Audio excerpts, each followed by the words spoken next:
Medium news के साथ आप जुड़ चुके हैं। फिलहाल हम बैठे हैं छठ पर्व का जो हर साल आयोजन करते हैं ऐसे हमारे डॉक्टर महादेव झा जी के आवास पर।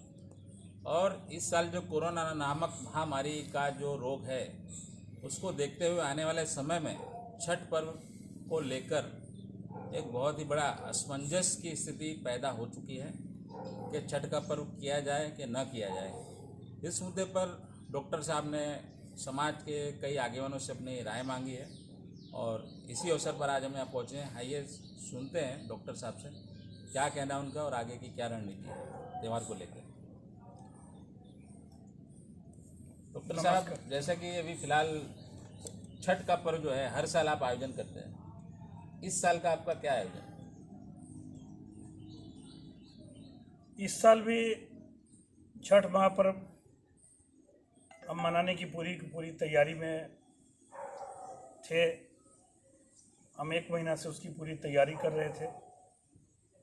कुछ वर्षों से संयुक्त रूप से सब लोग ट्रस्ट वाले सब मिल करके इकट्ठे होकर हम पूजा करते हैं। इस साल अभी तक कोई ट्रस्ट वाले आए नहीं, किसी ने कोई मीटिंग नहीं किया, आयोजन नहीं किया, कोई चर्चा नहीं हुई। तो जो व्रती लोग थे उनका फ़ोन आना शुरू हुआ कि छठ का आयोजन कैसे होगा, कौन कर रहा है, क्या कैसे करेंगे, हम लोग यहाँ रहें गांव जाएं, असमंजस में थे। तो हमने कुछ लोगों से बात की। हमारे सेक्रेटरी हैं संस्था के सोना सिंह जी, उनको बुलाया, सारे हमारे जो आगे बान हैं उन लोगों को बुलाया, सबको बुला करके हमने मीटिंग की। मीटिंग करके गए महीने हमने कॉरपोरेशन को दिया लेटर कि भाई करने के लिए किस तरह की उनसे गाइडलाइन मांगी। तब उनका कोई जवाब नहीं आया। जवाब नहीं आया तो हम सीएम साहब से टाइम मांगा। सीएम साहब मुझे 16 तारीख को बुलाए, उनके साथ चर्चा हुई। सीएम साहब ने, आप जानते हैं कि धरती से जुड़े हुए व्यक्ति हैं, समाज से जुड़े हुए व्यक्ति हैं वो जी। उन्होंने ये कहा कि महामारी है, ये परिस्थिति तो देख रहे हो कि ये महामारी है, इस महामारी में कुछ पूजा करना, ये तो पूजा भी होनी चाहिए और लोग भी बचे रहने चाहिए। इसका उपाय ढूंढ करके हो सके जितना तो पूजा कराने की कोशिश करना, बाकी के सारा कार्यक्रम इस साल बंद रखना और पूजा करवा देना। हमने वही बात फिर से कॉरपोरेशन के अधिकारियों को लिखा। तो 2 ही दिन में कॉरपोरेशन के अधिकारी लोग हमसे मिलने आए, हमारे साथ चर्चा किए। हमारे कमेटी के लोग थे साथ में। फिर उन अधिकारियों का ऐसा कहना था कि हमने जितने भी अभी 6 महीने के अंदर शहर में धार्मिक कार्यक्रम होते हैं या प्रोग्राम होते हैं, वो कोई भी प्रोग्राम हमने नहीं किया है अभी तक। गणपति विसर्जन सबसे बड़ा होता है, वो भी हमने इस साल नहीं किया। छठ का आयोजन जो है, छठ घाट पर लेके गए हमको।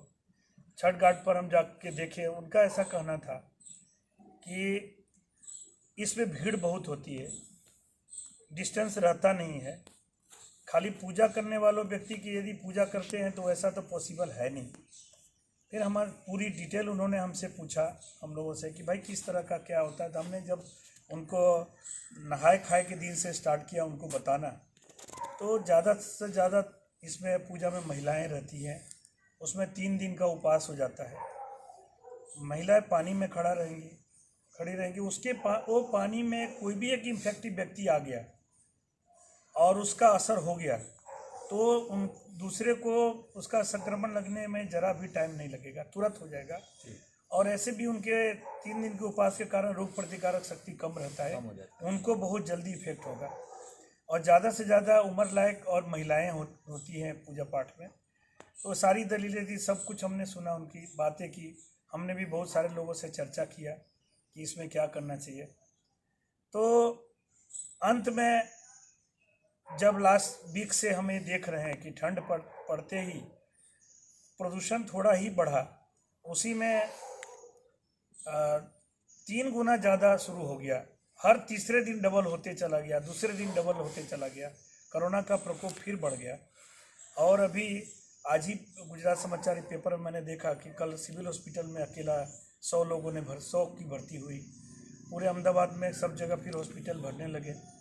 ऐसी परिस्थिति में मैं कुछ समाज के आगे वालों से चर्चा की, कुछ अधिकारियों से भी चर्चा किया। अधिकारी लोगों का ऐसा कहना है कि भले सरकार मतलब बैठे हुए लोग हैं ये चाहेंगे कि भाई पूजा हो जानी चाहिए। समाज के जो रूढ़ि चुस्त लोग हैं, जो धार्मिक प्रवृत्ति के व्यक्ति है, वो लोग तो कहेंगे कि भाई पूजा हो जाना चाहिए। लेकिन इस महामारी से बचने के लिए आपको एक नया रास्ता निकालिए, लोगों से अपील कीजिए। तो मैं एक डॉक्टर तरीके मेरी जो अभी ये महामारी से मार्च महीने से मैं जो केस देख रहा हूँ, जिस तरह से लोग इससे निकल रहे हैं, जूझ रहे हैं। आज हमारी जान पहचान वाले लोग जो हैं, जो छठ करने वाले लोग हैं, वो पूरे परिवार ही हॉस्पिटल में भर्ती है। तो ये सब परिस्थिति देखने के बाद मैं लोगों से ये अपील करना चाहता हूँ कि भले सरकार हमको मना नहीं कर रही है या जो कुछ भी है, पुलिस का परमिशन नहीं मिला हमको, और लेकिन कोई भी परिस्थिति में यदि पानी में जाए और इफेक्ट होता है तो न नदी और तालाब में न जा करके, इस नदी में ना आकर के, घाट पर ना आकर के, अब इस बार अपने घर पर रह करके इस महामारी से बचकर भगवान सूर्य भगवान को भी कृपा से प्रार्थना करें कि भाई हे भगवान, इस साल हमें माफ़ करना, और जिस तरह की पानी की व्यवस्था हो अपने घर पर रह करके दूरी बना करके पूजा कर लें। फिर अगले साल से फिर हमारी संस्था छठ महापर्व समन्वय ट्रस्ट जो है अगले साल फिर से सुंदर तरह से फिर से बढ़िया आयोजन करेगा, फिर से नया समय आएगा। लेकिन इस वर्ष इस परिस्थिति में हमें इस महामारी से बचने के लिए मैं सबसे अपील कर रहा हूँ कि सब लोग अपने अपने घर पर ही पूजा करें, कोई भीड़ भड़का ना करें, और सूर्य देवता की को प्रार्थना करें कि इस महामारी से, इस रोग से हम लोग मुक्त हों।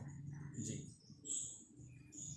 जी, जैसे कि आपने डॉक्टर साहब आए और गुजरात के अंदर जिस तरह से अभी तक ये रोग को काबू में रखा गया है, इसमें अपना सहयोग दें, क्योंकि अन्य राज्यों में यह रोग काफ़ी तेज़ी से फैल चुका है। लेकिन गुजरात सरकार के प्रयत्नों से अभी तक इस रोग पर कुछ हद तक काबू पाया जा चुका था। लेकिन ठंड बढ़ने के बाद ये रोग अभी बेकाबू हो चुका है। आइए बात करते हैं सोना सिंह राजपूत से, जो छठ पर्व का हर साल आयोजन करते हैं, साथ में रहकर कमेटी मेंबर हैं।